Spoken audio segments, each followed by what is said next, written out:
Bom, eu vim de longe, os irmãos estão bem descansados que eu, meio de escada. Então, eu me sinto nesta igreja, em minha igreja, já disse ao pastor Edmilson, porque nós temos uma grande amizade com ele, e não é de hoje, faz tempo, desde a época em que fazíamos seminário, no Seminário do Norte. Então é uma grande alegria, irmãos, estar aqui. Eu estaria muito feliz estando aí para ouvir o pastor Edmilson pregar, mas ele disse que também gosta de ouvir, então fica empate, né? Eu gosto de ouvir. Quero dizer aos irmãos que trago um grande abraço também do meu colega, pastor Elivaldo, da Igreja Batista Evangélica, na Vila Coalho Cabo. Eu e família somos membros daquela igreja e parte também da equipe pastoral daquela igreja. Eu sou um pastor voluntário ali, porque eu tenho me dedicado a conferências ao longo desses 2 anos aproximadamente. Deus tem abençoado ricamente. Devo lançar em breve o livro O Fim do Mundo. Os irmãos já conhecem o opúsculozinho que eu trouxe e lancei aqui, mas agora vai sair o livro e eu escrevi mais um capítulo, e o capítulo final é a Igreja dos Últimos Dias. Pode ser a nossa? Sim ou não, irmãos? Pode ser a nossa, sim ou não? Os irmãos creem que nós podemos ser a igreja dos últimos dias? Digam amém. Eu digo isso porque os sinais estão aí. Sinais de que Jesus está voltando, está diante dos nossos olhos. Essa semana eu estava vendo, pastor, um opúsculo científico e tem uma matéria lá, e a matéria é o seguinte: a Terra está se rachando no Oceano Pacífico. A matéria científica, está havendo uma rachadura gigantesca no Oceano Pacífico. Agora imagine, os irmãos, o que isso pode representar. Bom, não é sobre isso que vou falar. O que quero falar nesta noite é nunca mais e para sempre. Aí está o tema do sermão, diga comigo: nunca mais e para sempre. Agora abra a palavra de Deus no livro de Apocalipse, capítulo 21. Nós vamos ler dos versos 1 a 8 e depois o capítulo 22, dos versos 1 a 5. Assentados como os irmãos se encontram, lerei a palavra do Senhor. Vi novo céu e nova terra, pois o primeiro céu e a primeira terra passaram e o mar já não existe. Vi também a cidade santa, a nova Jerusalém, que descia do céu da parte de Deus, ataviada como noiva, adornada para o seu esposo.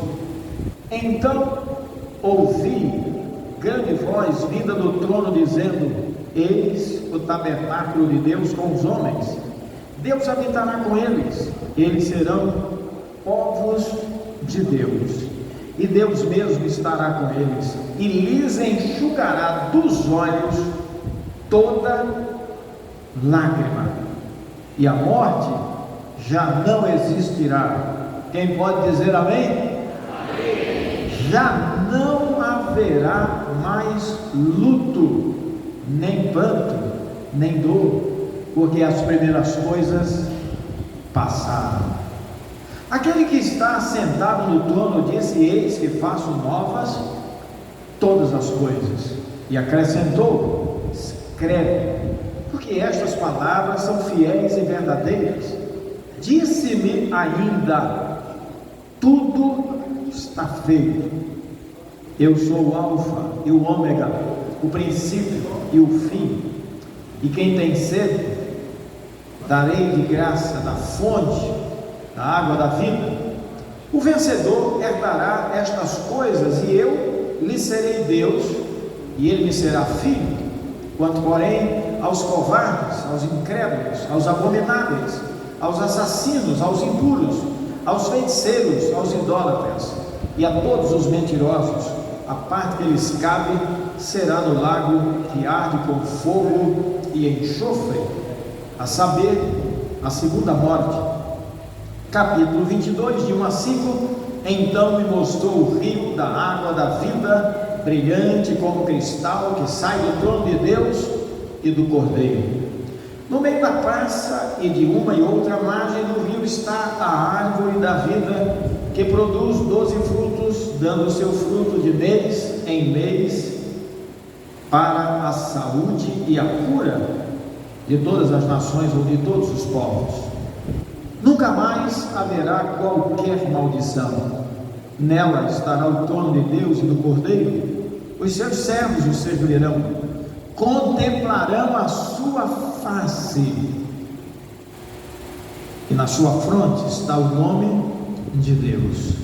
Então já não haverá noite, nem precisam eles de luz de candeia, nem da luz do sol, porque o Senhor Deus brilhará sobre eles. Leiam a parte final comigo. E reinarão para todo o sempre. De novo. E reinarão para todo o sempre. Quem assim crê, diga amém. Amém. Nunca mais e para todo o sempre. Amados, do trono, portanto, do tabernáculo de Deus sai a gloriosa boa nova. Nunca mais e para todo o sempre. Pois agora, a partir desse momento, o tabernáculo de Deus está com os homens, com os quais ele viverá por toda a eternidade. Estes homens que foram lavados pelo sangue do Cordeiro, que foram libertos pelo poder do Cordeiro de Deus, reinarão com ele pelos séculos dos séculos. Você crê? Diga amém. É extraordinário, é glorioso, é bendito. Enche o meu coração de regozijo e de alegria pensar que agora eu poderei ver a Deus face a face. Lembra-se de Moisés quando pediu para ver a face do Senhor? Ele disse: nenhum homem pode ver a minha face e viver. Passarei a minha glória pela rocha, e você viverá pelas costas, porque homem algum verá a minha face e viverá. Então Deus pôs a sua mão e Moisés ficou entre as rochas, e a glória de Deus passou sobre ele. E quando ele desceu daquela montanha, a glória de Deus estava em seu rosto, de tal modo que ninguém podia mais olhar para ele. Ele teve de encobrir o seu rosto. Agora nós estamos diante de uma nova, bendita e gloriosa realidade. Nós agora estamos diante daquele que era e que um dia haveria de vir. Mas neste contexto, olhando para a eternidade, ele já veio, ele habita conosco e nós habitamos com ele. Louvado seja o seu nome. É por isso que eu digo, irmãos, não há nada neste mundo que possa se comparar a ser e pertencer a Jesus. Se você crê assim, diga amém. Porque aquele que crê em mim, disse Jesus, eu e o Pai viremos para ele e faremos nele morada, habitação. Agora nós estamos diante do trono, podemos ver ao Senhor face a face. Deus não mais encobrirá o seu rosto de cada um de nós, porque nós o veremos.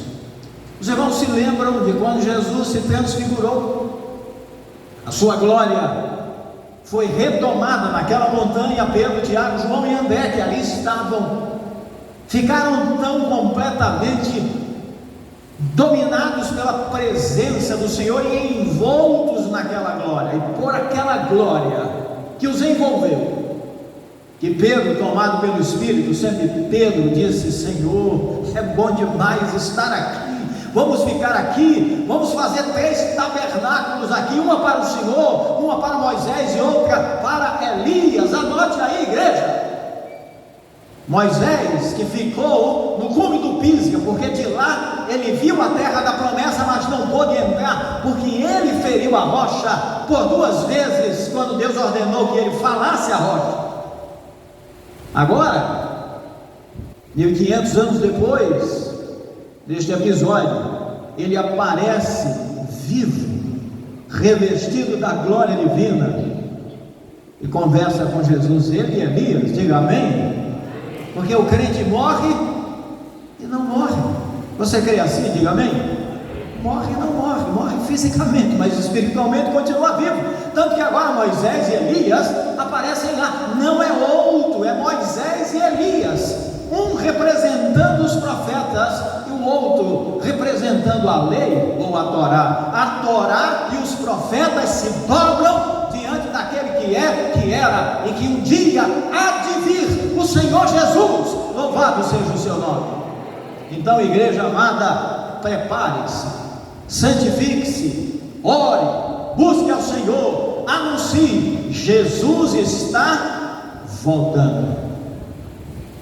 Você está pronto, preparado? Nunca mais e para todo o sempre. Nunca mais religião. Interessante, João disse que na glória, quando ele olhou, não viu o templo. Isso representa o fim de todo tipo de religiosidade. Encerrou, não há mais tempo. Lembra-se de que quando os discípulos, abismados com a beleza monumental do segundo templo por Herodes, edificado em Jerusalém ao longo de 40 anos, era tão belo e esplêndido que eles olharam e disseram para Jesus: vede que pedras, vede que obra monumental. E o que Jesus disse: não vede tudo isso? Não ficará aqui o quê? Pedra sobre pedra que não seja derribada. Está em Marcos capítulo 13, verso 1. Amados, então Jesus profetizou o fim daquele templo, porque o templo não mais era o lugar onde Deus era de fato adorado, porque ele veio para o que era seu, mas os seus o rejeitaram. Mas a todos quantos o receberam, diz João, deu-lhes o poder de serem feitos filhos de Deus, a saber, aos que creem no seu nome. A este Jesus chamou de bem-aventurados. Então eu e você, cada um de nós que cremos em Cristo, somos bem-aventurados, benditos do Pai, felizes. Que coisa extraordinária. Nunca mais religião. Por quê? Porque não mais existirá nenhum desses sistemas que nós conhecemos, porque o próprio Deus será o tabernáculo onde nós para sempre existiremos, e no qual para sempre habitaremos, e no qual para sempre adoraremos com os anjos, com os arcanjos e os serafins, aqueles que apareceram a Isaías naquela visão arrebatadora que está lá no capítulo 6 registrada, e eles proclamavam: Santo, Santo, Santo é o Senhor, toda a terra está cheia da sua glória. Louvado seja o nome do Senhor.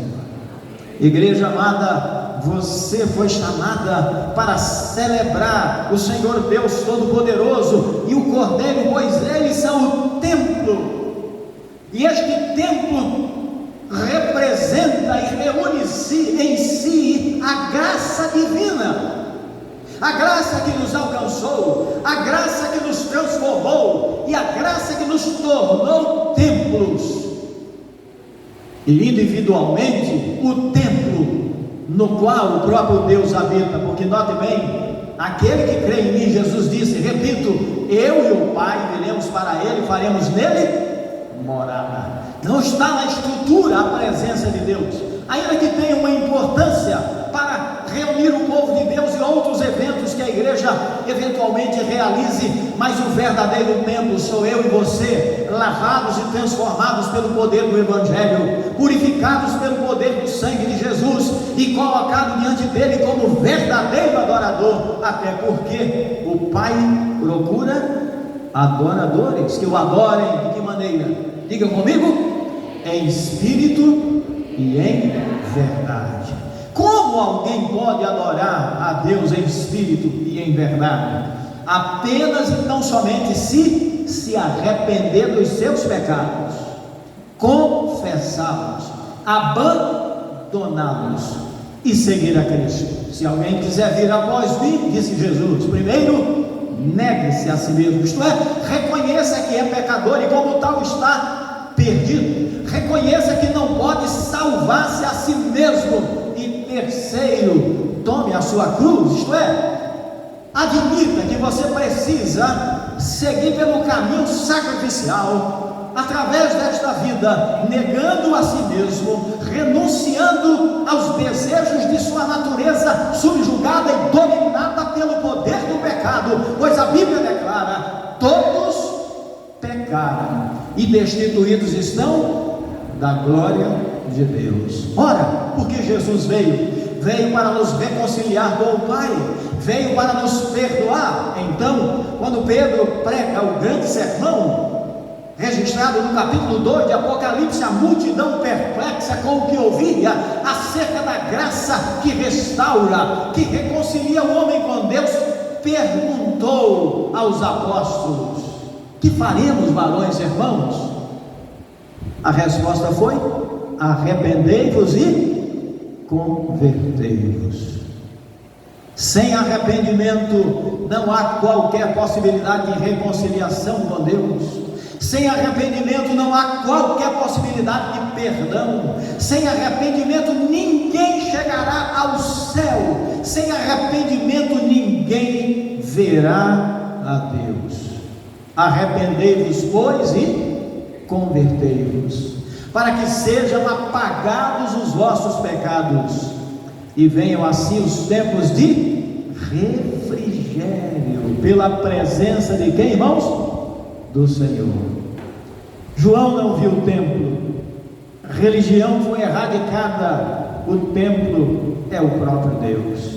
Mas Deus lhe mostrou mais: nunca mais haverá lágrimas, choro, tristeza, dor, morte. É o fim da crise, de todas as crises, da crise existencial, da crise da finitude, desse temor que nos arrasta sempre para o confronto entre a vida e a morte. Agora eu tenho uma notícia extraordinária para lhes dar, amados irmãos, queridos amigos: a morte foi vencida, a morte foi destruída, e a morte não tem mais nenhum poder sobre a vida daquele que crê. Se você crê, diga amém. Amém. Se você quiser ler sobre isso, há um capítulo inteiro dedicado ao tema, 1 Coríntios capítulo 15, e ali eu quero destacar a pergunta de Paulo, quando ele pergunta: onde está, ó morte, o poder do teu aguilhão? Isto é, o teu ferrão de ferir, de humilhar e de destruir. Por isso que quando João contempla a glória, ele não vê mais ali lágrimas, ele não vê mais choro, ele não vê mais tristeza, ele não vê mais dor, porque todas estas coisas são o que? Passaram, não existem mais. E o que existe agora? Para sempre, a vida plena, abundante na presença de Jesus, a vida plena e abundante no tabernáculo do Deus vivo e verdadeiro, a vida plena e abundante que é Jesus vivendo em cada um de nós. Ora, não é isso, irmãos, que ele promete a todo aquele que nele crê? Aquele que crê em mim lhe darei vida, e vida com abundância. A vida abundante, portanto, é a vida perdoada e reconciliada com Deus. É a vida que recebeu de Deus o perdão para os seus pecados, ou para o pecado que nos escraviza e nos separa de Deus, outrora mortos e subjugados pelo poder do pecado. Então o poder do sangue de Jesus nos transforma, nos liberta e destrói o poder da morte que nos aprisiona e separa de Deus aqui e agora. Mas ali, nunca mais lágrimas, nunca mais choro, nunca mais tristeza, nunca mais dor. Louvado seja o nome de Jesus. E se você crê, diga amém. Um velho diácono do meu primeiro ministério havia feito muitas e muitas cirurgias. Contei isso aos irmãos há algum tempo atrás. E numa das últimas cirurgias, o médico perguntou a ele: senhor Valeriano, o senhor não teme fazer mais uma cirurgia? Ele disse: deveria, doutor.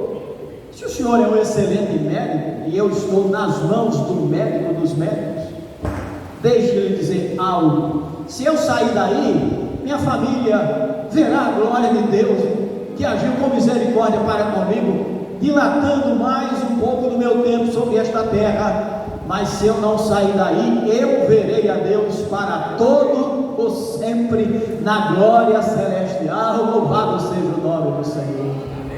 E virão assim os tempos de refrigério pela presença do Senhor. A presença do Senhor liberta, a presença do Senhor transforma, a presença do Senhor conforta, a presença do Senhor consola. Moisés, quando extremamente provado no deserto, enquanto conduzia quase 3 milhões de pessoas do Egito, a terra da morte, da escravidão e da humilhação, para a terra da vida, da bênção, Canaã, a terra para onde nós caminhamos, Canaã celestial. Louvado seja o nome do Senhor. Chegou um momento em que Moisés disse: Pai, eu não aguento mais. E o Senhor disse: qual é o problema? Bom, esse povo murmura demais. Agora, se o Senhor não for conosco, a presença do Senhor não for conosco, não nos faça subir deste lugar. Querido irmão, querido amigo, quando é que a presença de Deus se torna indispensável à sua vida? Ou na sua vida? Via de regra, quando nós estamos sob pressão, por exemplo, um diagnóstico médico que lhe dá uma notícia terrível, do tipo: é uma doença incurável. Às vezes, quando alguém que você ama lhe abandona, ou parte para a eternidade. Às vezes, quando você luta contra uma enfermidade que persiste, está ali, ou quando você está desempregado, não tem como suprir as suas necessidades de sua família. Às vezes, quando o seu melhor amigo lhe abandona, lhe dá as costas, todos eles, e você se vê só e abandonado, tenha você dado causa ou não. Lembra-se de que Jesus disse, por ocasião da ceia, da última que ele celebrou: não vos escolhi, meus amigos, a vós, os 12, contudo um de vós me trairá. Todos começaram a olhar um para o outro e a se perguntar: sou eu, Senhor? Será eu? Serei eu? Jesus deu um sinal: aquele que mete a mão comigo no prato. E automaticamente Judas meteu a mão no prato. E a Bíblia registra que o espírito maligno veio sobre ele e o arrastou dali para trair e entregar a Jesus. Mas Jesus amava a Judas apesar disso. Isso é extraordinário. E então lá vem Judas com a multidão. Jesus está no horto, ele sabia. E quando ele resolveu entregar a Jesus, tendo vendido por 30 moedas aos líderes do sinédrio, lá no horto, o sinal era: aquele que eu beijava. Porque o beijo na cultura oriental entre os homens é um sinal de profunda intimidade, de profunda comunhão. Ele chega acompanhado dos soldados do templo e romanos para entregar a Jesus, e quando ele se aproxima, ele beija Jesus. Agora, o que mais me impressiona aqui na igreja, amados irmãos, é o que Jesus faz. Ele diz assim: amigo, com um beijo tu me traz. Ele não o chamou de inimigo, mas de amigo, porque Jesus, diferentemente de nós, não tem o hábito de expor ninguém ao ridículo. Jesus, diferentemente de nós, não tem o hábito de abandonar a ninguém, mesmo aquele que tenha cometido o pior do pior, ou dos piores de todos os seus pecados.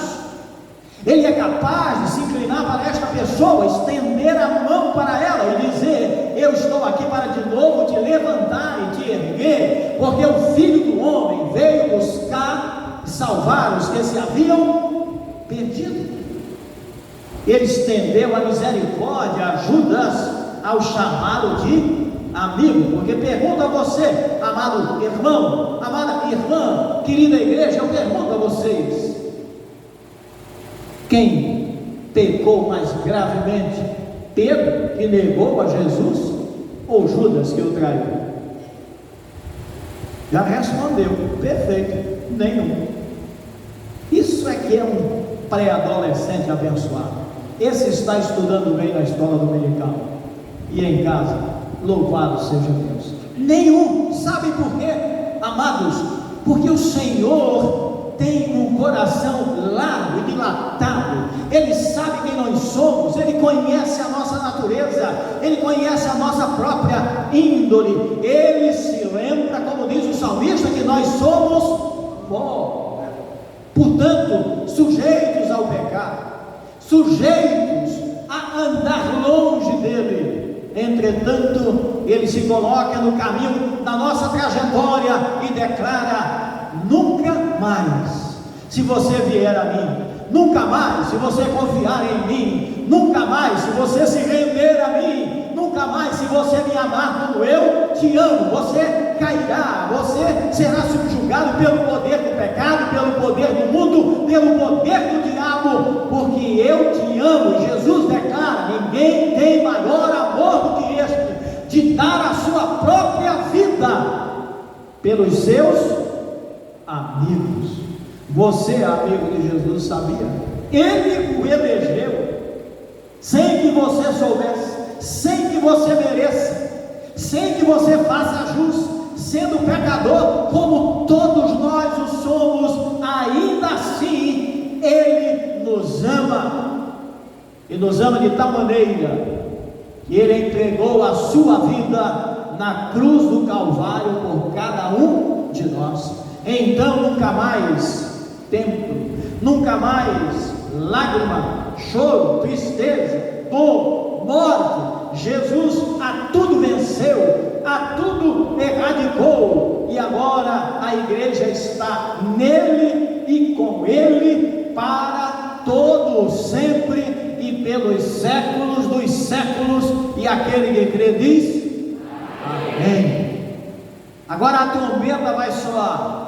Você crê? Bom, se você não crê, não tem problema. Está escrito: a trombeta soará. Agora eu fico imaginando, irmãos, o poder dessa trombeta divina quando ela soar. Coisas extraordinárias vão ocorrer. Extraordinárias, mais ou menos como as que ocorreram lá no Calvário. Os irmãos se lembram que quando Jesus gritou: consumado está, cemitério de Jerusalém se abriu, e muitos dos que estavam sepultados se levantaram, e Mateus registra que foram vistos por muitos, muitos ressuscitaram. Quando ele gritou: está consumado, o véu do santuário se rasgou em duas partes, de alto a baixo. Parecia que uma navalha flamejante desceu rasgando aquela cortina espessa, tecida de cordas, e que nem uma junta de 15 cavalos para um lado e 15 para o outro seria capaz de rasgá-la. Sabe quem disse isso? Flávio José, judeu naturalizado romano, um dos maiores escritores deste período. Ele disse que esta cortina jamais seria rasgada, a não ser sobrenaturalmente, e foi o que aconteceu. Ao rasgar-se, o Santo dos Santos ficou agora aberto. Significa dizer que agora o caminho para Deus está aberto. Não há mais noite. João viu, não há mais noite. É o fim da presente ordem cósmica, como nós a conhecemos. está registrado claramente em todos os evangelhos, Mateus, Marcos, Lucas, João, nas cartas de Paulo e de Pedro, eles registram isso. No segundo livro, ou carta do apóstolo Pedro, lá no capítulo 3, ele declara que os céus que nós vemos agora, e a terra e as obras que nela há, todas elas estão reservadas como tesouro para o dia do juízo. Elas pelo fogo se desfarão. Agora, irmãos, esta semana, não sei se vocês viram aí nos jornais ou telejornais, a Rússia testou um míssil que pode voar 11.000 quilômetros, levando dezenas de ogivas nucleares. E se uma única bomba nuclear de um poder de destruição mínimo em relação às atuais foi capaz de, quando explodiu no ar sobre Hiroshima e Nagasaki há mais de 80 anos, dizimar mais de 150.000 pessoas automaticamente, só quando ela explodiu. Imagine hoje, está escrito e vai se cumprir: os céus e a terra que nós vemos se desfará pelo poder do fogo. É o fim da presente ordem cósmica, mas para a igreja é o início de uma nova, bendita e gloriosa ordem. Você crê assim? Diga amém. É o início, repito, de uma nova e gloriosa ordem. Nunca mais, e agora para todo o sempre, a presença do Deus vivo, do Cordeiro de Deus, a presença da igreja de Deus, na presença de Deus, no tabernáculo de Deus. E mais que isso, nunca mais a morte. Aí agora nós voltamos para os dois primeiros capítulos da Bíblia, Gênesis capítulo 1 e 2. Agora, Apocalipse 21 e Apocalipse 22, o que eles têm em comum? Primeiro, uma criação perfeita, santa, harmoniosa, sem a presença da morte. O que há ali? Vida abundante, um paraíso harmônico, onde aquela família por Deus ali posta podia viver na mais perfeita harmonia. Agora nós atravessamos os séculos, séculos de iniquidade, séculos de pecaminosidade, séculos de perseguição, séculos de morte, séculos de enfermidade, séculos de doença, séculos de tristeza, séculos de dor, porque foi isso que o pecado trouxe para todos nós em face da queda. Deus havia dito ao primeiro casal: de tudo você pode comer livremente, mas do fruto da árvore do conhecimento do bem e do mal, isto é, da árvore da vida, você não pode comer. No dia em que você comer, certamente você morrerá. A noite que desabou sobre aquele casal aconteceu quando, cedendo aos encantos do enganador, isto é, de Satanás, o maligno, a antiga serpente, o diabo, conforme está registrado nas escrituras sagradas, ele propôs uma cilada para Eva, de tal modo que ela caiu. E os irmãos conhecem bem a narrativa bíblica, mas eu quero colocar diante de vocês a frase que arrastou Eva e Adão para o abismo, para a morte, para o fundo do poço. O diabo disse: não será assim como Deus disse, porque no dia que você comer, olha só, você será como Deus, sabendo o bem e o mal. Deus havia dito: no dia que você comer, certamente, observe, você morrerá.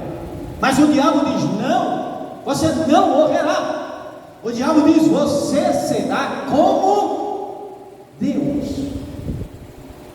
Ora, não foi exatamente o que ele desejou ser na eternidade, e não foi esta a razão pela qual ele e seus anjos também caíram da glória celestial e do céu, foram expulsos. Agora eles atraem, o diabo atrai, usando a mesma estratégia, e eles cedem e caem e descobrem que agora estão nus, longe, separados de Deus. De repente, brada a voz de Deus, como sempre no jardim, porque Deus nos ama. Deus vem ao nosso encontro. Deus não nos deseja sós, abandonados à própria sorte. Ele não nos criou e nos abandonou à própria sorte. Ele vem a Adão e a Eva: onde estás? Mas eles haviam tentado cobrir a sua nudez com roupa feita de folha de figueira. Isso é impressionante. Eles, ouvindo a voz de Deus, correram e se esconderam, como se fosse possível se esconder de Deus no meio das árvores. Adão, onde estás? Como se Deus não soubesse o que ele havia feito. É que Deus pede que eu e você declare o que fizemos, confesse o que fizemos, para que então ele possa nos perdoar, porque está escrito: aquele que encobre as suas transgressões jamais alcançará o favor de Deus, mas aqueles que as confessa e deixa, alcançará a misericórdia do Senhor. Quem crê diz amém. A misericórdia do Senhor se estende a mim e a você. O perdão do Senhor se estende a mim e a você. A graça do Senhor se estende a mim e a você.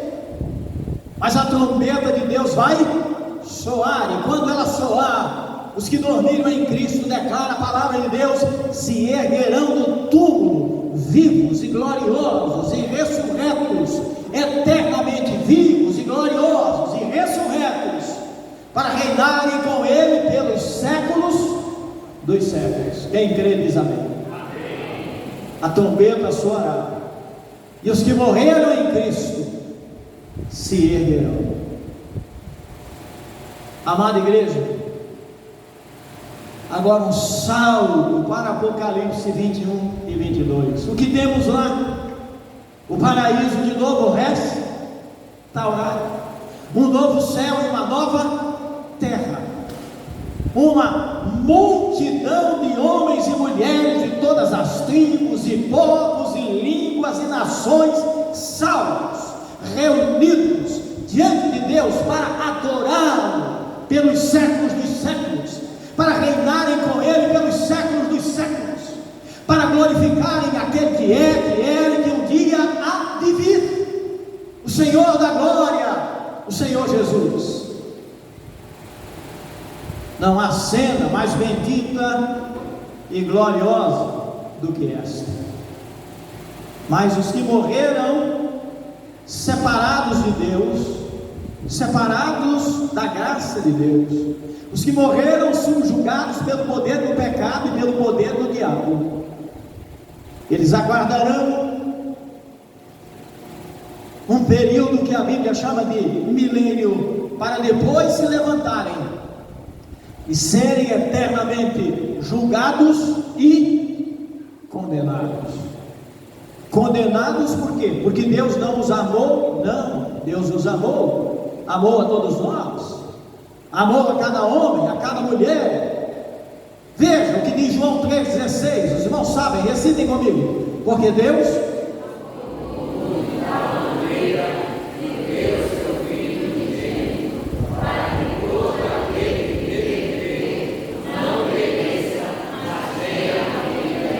porque Deus amou parte do mundo. Porque Deus amou o quê? O mundo. Não há acepção. Amou a todos os homens. Agora ouça o que Paulo diz na carta aos Romanos, capítulo 5, verso 8. Ele diz lá: mas Deus prova o seu amor para conosco, em que Cristo Jesus morreu por nós, sendo nós ainda o que, irmãos? Pecadores. Porque o salário do pecado é? Ele morreu a morte que eu e você deveríamos morrer. Ele suportou o juízo que eu e você deveríamos suportar. Ele suportou a ira de Deus que eu e você deveríamos suportar. E é por isso que ele grita no Calvário: meu Pai, por que me desamparaste? Sabe por quê? Porque o meu pecado, os vossos pecados, o pecado de toda a humanidade agora estava sobre ele. Ali era a hora e o poder das trevas. E as trevas se manifestaram com o poder do Calvário, dizendo-lhe: se tu és o Filho de Deus, desce da cruz, salva-te a ti mesmo e a nós. Olha só agora, e creremos. Queridos irmãos, é uma cena que deve nos fazer refletir. Jesus não desceu, e ele não desceu, sabe por quê? Porque ele amou a mim e a você. Ele não desceu porque estava escrito, Isaías, 700 anos antes dele nascer, ele seria o cordeiro que levaria sobre si para combater os nossos pecados. João declara, quando vê em meio à multidão, João Batista: eis o cordeiro de Deus que tira o pecado do mundo. Agora, quando você lê o livro de Apocalipse, o que é que você vê? O triunfo do cordeiro. Ele não mais vem como Salvador, mas como cordeiro vencedor e vitorioso. Ele não virá sozinho, virá com todos os santos e anjos ressurretos. Ele virá tomando vingança de todos quantos se recusaram nele crer. Ele virá para ser glorificado em sua igreja, a noiva, a esposa, ataviada e preparada para reinar com ele pelos séculos dos séculos. Louvado seja o seu nome. Ele virá, e quando ele vier, todas as coisas se tornarão novas, porque eis que faço novas todas as coisas. Notem bem, e com isso concluo. Lembra-se dos dois ladrões crucificados, um à esquerda, outro à direita. Eles blasfemavam também de Jesus, assim como aqueles que estavam ao pé da cruz. Mas Jesus orou: meu Pai, perdoa-lhes, porque eles não sabem o que fazem. Lembram-se disso? Que oração poderosa, extraordinariamente poderosa. É a oração de um intercessor que está carregando sobre ele a iniquidade de toda a humanidade. Ele está subjugado pelos nossos pecados, sente-se abandonado pelo Pai. Em seu corpo não há qualquer força ou vigor, porque ele está inteiramente despedaçado. As suas costas rasgadas pelas 42 chibatadas menos uma, que arrancaram toda a pele, fazendo jorrar sangue de suas costas. Sua cabeça carrega uma coroa, mas não é de ouro, é de espinhos, e é por mim e é por você. As suas mãos estão rasgadas pelos cravos e seus pés também, mas ainda assim ele ora: meu Pai, perdoa-lhes, porque eles não sabem o que fazem. Eles estão mortos espiritualmente. Aquele ladrão, cujo nome a Bíblia oculta, um deles, olhou para Jesus e disse: Senhor, lembra-te de mim quando entrares, onde, igreja?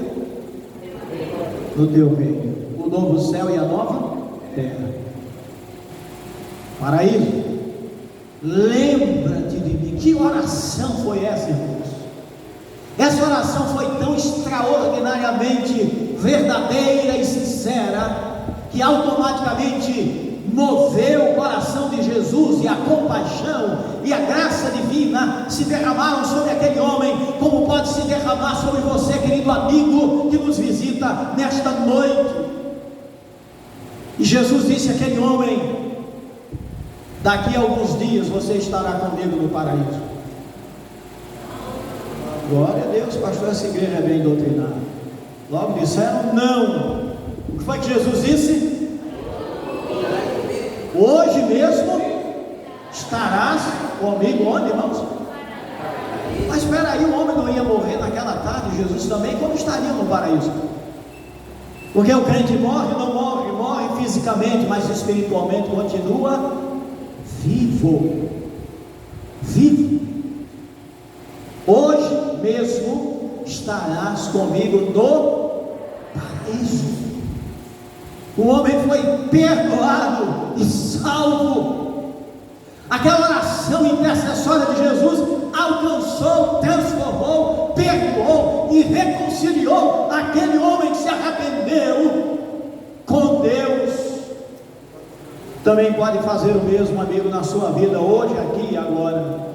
É o bastante que você olhe para Jesus e diga a Ele: Senhor Jesus, lembra-me de mim quando entrares no teu reino. Jesus, perdoa-me. Jesus, liberta-me. Jesus, escreve o meu nome no livro da vida. Mas não ficou só no ladrão arrependido. O centurião romano, cujo nome também a Bíblia não menciona, acostumado àquela barbárie de sempre, porque o Império Romano crucificava milhares que ele considerava criminosos, e pessoas que atentavam contra o Estado romano, eles eliminavam sem dor ou piedade. Crucificação era algo comum, habitual e ritual em Roma e em qualquer lugar, porque os traidores do Império pagavam com a própria vida na pior forma de morte que o homem inventou: a morte na cruz do Calvário, ou a morte pela cruz. Calvário, me refiro a Jesus. O centurião olhou para Jesus e declarou: verdadeiramente este homem é o Filho de Deus. Diga comigo: verdadeiramente este homem é o Filho de Deus. Só para você levar para casa e meditar: quem foi que disse àquele ladrão que Jesus era rei? Quem disse àquele ladrão que Jesus tinha um reino?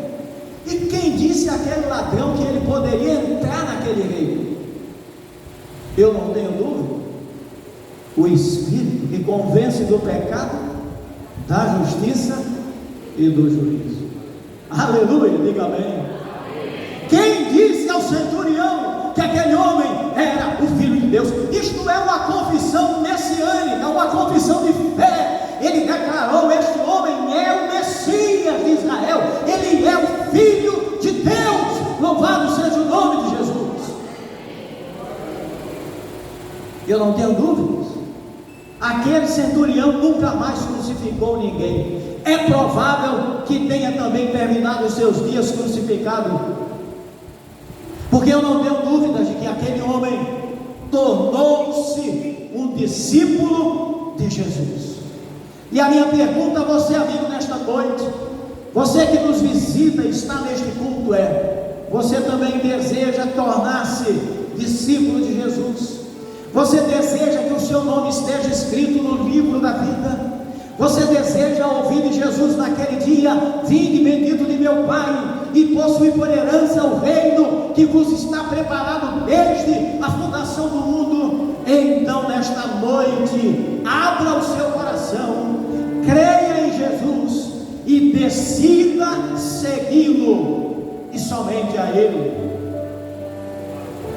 Você está ouvindo esta música, e a igreja está orando, e eu quero perguntar a você nesta noite, amigo: você gostaria de tomar esta decisão?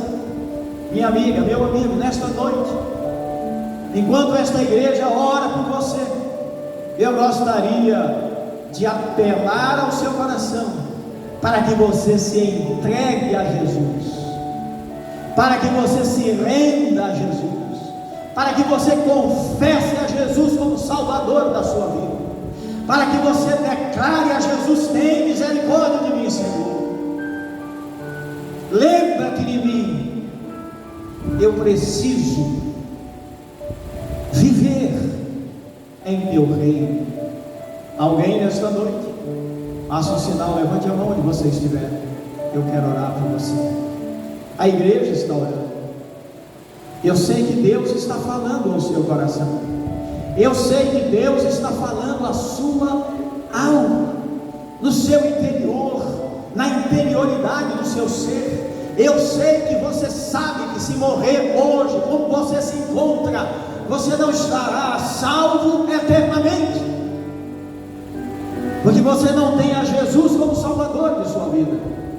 A religião não pode salvar, as suas obras não podem salvar, nem mesmo o conhecimento de Deus e das coisas que dizem respeito a Ele podem te salvar, mas Jesus pode, quer e nesta noite deseja fazer isto na tua vida.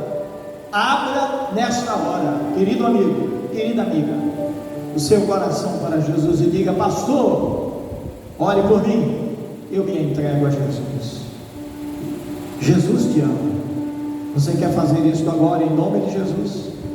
Levante a sua mão, eu quero orar por você. Esse é o meu primeiro apelo. Não resista à voz do Espírito de Deus, Ele está te chamando. Não resista à voz do Evangelho da graça de Deus. O Evangelho é o poder de Deus para salvar todo aquele que nele crê, porque o Evangelho é o próprio Jesus, a boa nova de salvação. E se nesta noite você abre o seu coração para Jesus, Ele te perdoará e te salvará eternamente, e você viverá no reino de Deus para todos sempre, porque Jesus prometeu: aquele que crê em mim tem a vida eterna, não entrará em condenação, e já passou da morte para a vida. Você deseja fazer isso? Eu gostaria de convidar toda a igreja para que fique de pé. Nós vamos orar e passar a palavra ao pastor da igreja. Pai amado, nesta noite a tua palavra foi entregue à tua igreja. É uma palavra de consolação, de exortação, quando diante de nós foi posto duas realidades: nunca mais e para sempre. Nunca mais. A dor, a tristeza, a morte, para sempre a vida, a alegria, a presença, a luz, a gloriosa presença de Deus em nossas vidas, no novo céu e na nova terra. Continua sustentando a tua igreja na fé, e que ela seja portadora desta mensagem a todos os homens e a todas as mulheres, onde quer que estejam, para a glória do teu nome, em nome de Jesus. Amém. Aqui nossa casa. Pastor Edmilson, vem a palavra.